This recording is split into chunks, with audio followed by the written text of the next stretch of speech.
ታሪኽና ዝጅምር ጃክሰን ዝበሃል ወዲ ባህሪሩ ክትስኡ ከሎ እዩ። ሓደጋ ዝበፅሖ እውን ይመስል። ሽዑ ንሽዑ እውን ነቲ ዘለዎ ቦታ ብስንባደ ክዕዘቦ ይጅምር። ዋላ ሓደ ናይ ፀሓይ ብርሃን እውን ይረኣዮ የለን። ጃክሰን ኣብ ውሽጢ ፍርሕን ስንባደን ዘሎ እዩ ዝመስል። ኣብዚ ሕጂ ሰዓት ኣብ ትሕቲ ምድሪ ምስ መኪንኡ ተቐቢሩ እዩ ዘሎ። ጃክሰን ሽዑ ንሽዑ ምስ ተስአ ናይታ መኪና ማዕፆ ክኸፍቶ ይፍትን። እንተኾነ ግን እታ መኪና ብትሕቲ መሬት ተቐቢራ ስለ ዝነበረት ፃዕሩ ብኸንቱ ይተርፍ። እቲ ማዕፆ ናይታ መኪና ምኽፋት ይኣብዮ። ሽዑ ብቕልጡፍ እውን ናብ 991 ናብ ሃንደበታዊ ሓደጋ ይድውል። ግን ከኣ ብዘሕዝን ኩነታት እቲ ዘለዎ ቦታ ኔትወርክ ኣይሰርሕን እዩ። ሕጂ እውን ጃክሰን ኣብ ውሽጢ ስንባደ እዩ ዘሎ። ናይ ሬድዮ ፍሪኩዌንሲ ዋላ እኳ እንተፈተነ ንሱ እውን ምስራሕ ይኣብዮ። ቀፂሉ እውን ነታ መኪና ከተስኣ ይፍትን።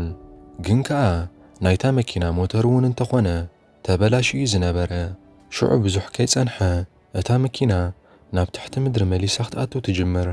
ኣብዚ ሰዓት እዚ ጃክ በዚ ዝፍጠር ዘሎ ነገር ኣዝዩ ሰንቢዱን ፈሪሑን እዩ ዘሎ። ሓደ ነገር እውን ይፈልጥ ኣብ ትሕቲ ምድሪ ተቐቢሩ ከም ዘሎ ማለት እዩ። ጃክ ብሂወት እንተዘይተሪፉ ስድርኡ ምእታን ክርእይዎ ቴሌፎን ኣውፂኡ ቪድዮ ሪከርድ ክገብር ይጅምር። ጃክ እዚ ዘለዎ ኩነታት ተስፋ ዘቑርፅ ስለ ዝነበረ እንታይ ክገብር ከም ዘለዎ ዋላ ሓደ ኣይፈልጥን እዩ።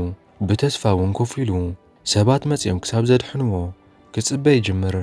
ጃክሰን ኣብዛ መኪና ድሮ ሓደ ሰዓት ገይሩሎ። ኣብቲ መፅሓፍ እውን ብስእሊ መልክዕ ገይሩ ኣብ ጉዕዞኡ እንታይ ከም ዘጋጠሞ ክዝክር ይፍትን። ኣብ ፈለማ ጉዕዞኡ ኩሉ ሰላማዊ እዩ ነይሩ። እንተኾነ ግን ነታ መኪንኡ ኣብ ትሕቲ መሬት ክትቅበር ዝገበረ ሃንደበታዊ ሓደጋ ኣጋጢምን ንኽኸውን ይኽእል ኢሉ ክሓስብ ይጅምር። ብድሕሪዚ እቲ ናይታ መኪና ናይ ፀሓይ ብርሃን መእተዊ መስትያት በተብታ ልዕሊታ መኪና ዘሎ ሓመድ ምኽንያት ፅዑንቶ ተፈጢርዎ ክስበር ከም ዝጀመረ ይርኢ። እዚ ዝረኣዮ ነገር ንጃክሰን ጽቡቕ ኣይኮነን። ምኽንያቱ እውን ህይወቱ ክተርፍ እንተኾይኑ ዘለዎ እንኮ መማረፂ እዛ መኪና ናብ ውሽጢ ሓመድ ከይኣተወ ኣብኡ ምጽናሕ እዩ። ናብዛ መኪና ሓመድ እንተኣቲ ግን ኣብ ውሽጢ እዛ መኪና ተቐቢሩ ምማቱ እዩ። እቲ ናይ ኣየር መእተዊ ቬንቲሌተር እውን እንተኾነ ሓመድ ጥራይ ዝተፍእ ዘሎ። በቲ ንፋስ መእተዊ እውን እንተኾነ ፃፀ ከኣትውዎ ይጅምሩ። ጃክሰን ድማ ነዚ ምስ ረኣየ ሽዑ ንሽዑ ነቲ ነፋስ መእተዊ ነዃል ብፕላስተር ገይሩ ይዕሽጎ። ዝበፅሓሉ ሰብን ዝወፃሉ መገድን ስለ ዘይረኸበ ክጨናነቕን ክርበሽን ይጅምር። ድሕሪ ቁሩብ ግዜ እውን ተስፋ ቆሪፁ ኣብ ቴሌፎኑ ቀዲሕዎ ዝነበረ ምስሊ ቪድዮታት ክዕዘብ ይጅምር። ኣብዚ ምስሊ ቪድዮ እውን ነፍቃሪቱ ሎሪ ክሪኣ ከሎ ንርኢ። ድሕሪ ቁሩብ እውን ነታ ቴሌፎኑ ንመብራህቲ ምእታን ክጥቀመላ ባትሪ ከይትውድኦ ኣጥፊእዋ ይድቅስ። ብዙሕ ከይጸንሐ እውን ካብ ድቃሱ ይትስእ። ሰዓት ምስ ረኣየ እውን ሰዓት 9 ቀሪቡ እዩ ዘሎ። ጃክሰን ኣብዛ መኪና ኣብ ትሕቲ መሬት ካብ ዝቕበር 8 ሰዓታት ኣቑፂሩ ኣሎ። ሕጂ እውን መውፅእ መገዲ ክሓስብ ይጅምር። ግን ከኣ ብዘሕዝን ኩነታት ኣብታ መኪና ዘሎ ኣየር እንዳተወድአ ትንፋስ እንዳሓፀሮ ይመጽእ። ኣብዚ ግዜ እዚ ጃክሰን ብሂወት ክጸንሕ እንተኾይኑ ናብታ ውሽጢ መኪና ኣየር ከም ዝኣቱ ክገብር ክኽእል ኣለዎ። ናይታ መኪና ፊኒስትራ ክኸፍቶ ምስ ፈተነ እውን ርሑስ ሓመድ ናብታ መኪና ክኣቱ ይጅምር።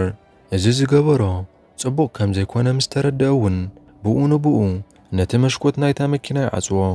እዚ ከምዚ ኢሉ ከሎ ኸኣ ጃክሰን ካልእ ጸገም የጋጥሞ። እቲ ነቲ ሓመድ ተሸኪሙ ናብታ መኪና ከይኣቱ ሒዝዎ ዝነበረ ናይቲ ፀሓይ ብርሃን መእተዊ እቲ መስትያት ክጻወሮ ስለ ዘይከኣለ እንዳገደደ እቲ ቢትሮ እንዳተሰብረ እንዳነቕዐ ይኸይድ። ጃክሰን እውን ነዚ ምስ ረኣየ ብቕልጡፍ ብፕላስተር ገይሩ ክዕሽጎ ይጅምር። ወሲኹ እውን ብሓፂን ገይሩ ይድግፎ። እዚ ዝገበሮ እውን ነቲ ሓመድ ከይኣቱ ይድርቶ። ብድሕሪ እዚ ማይ ፀሚኡ ስለ ዝነበረ ነታ ዝተረፈቶ ማይ ከይተረድኦ ሰትዩ ይውዳኣ። ኣብዚ ሕጂ ሰዓት ጃክሰን ማይን መግብን የብሉን። ኣየር እውን ይሓፅሮ ኣሎ። ካብዚ ኩሉ ሓሳብ ወፂኡ ድማ ጸሎት ይጅምር። ጃክሰን ጸሎቱ ምስ ወድአ ዝከኣለ ኩሉ ገይሩ ካብዚ ዘለዎ ቦታ ንኽወፅእ ክሓስብ ይጅምር። ሃንደበት ረሲዕዎ ዝነበረ ሻንጣ ይዝክር እሞ ክፍትሾ ይጅምር።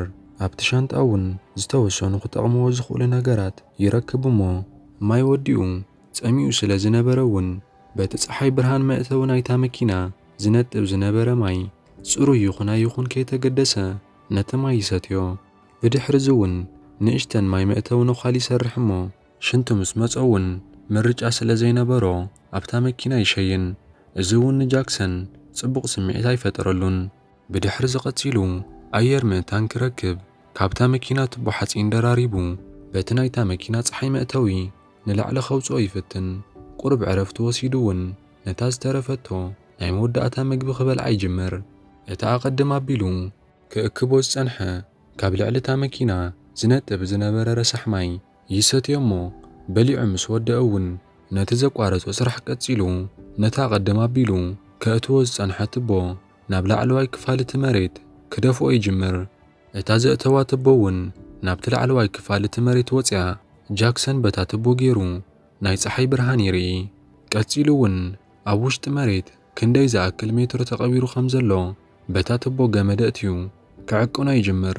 ኣብዚ ሰዓት ጃክ ድማ ብግምት ኣብ ትሕቲ ምድሪ ንኣስታት 3 ሜትሮ ተቐቢሩ ከም ዘሎ ጃክ ይርዳእ። ቀጺሉ እውን በቲ ዘእተዎ ቱቦ ሰብን ተረድኣኒ ኢሉ ክውጭጭ ይጅምር። እዚ እውን ክሰርሓሉ ስለ ዘይከኣለ ካልእ ሓሳብ ይመጻሉ እሞ ሓዊ ብምቅጻል በቲ ቱቦ ትኪ ክወፅእ ገይሩ ነዚ ትኪ ሰባት ምስ ረኣይዎ ድማ መጺኦም ክረድእዎ እዩ ነይሩ ሓሳቡ። ግን ከኣ እዚ ሓሳብ እውን ጽቡቕ ሓሳብ ኣይነበረን።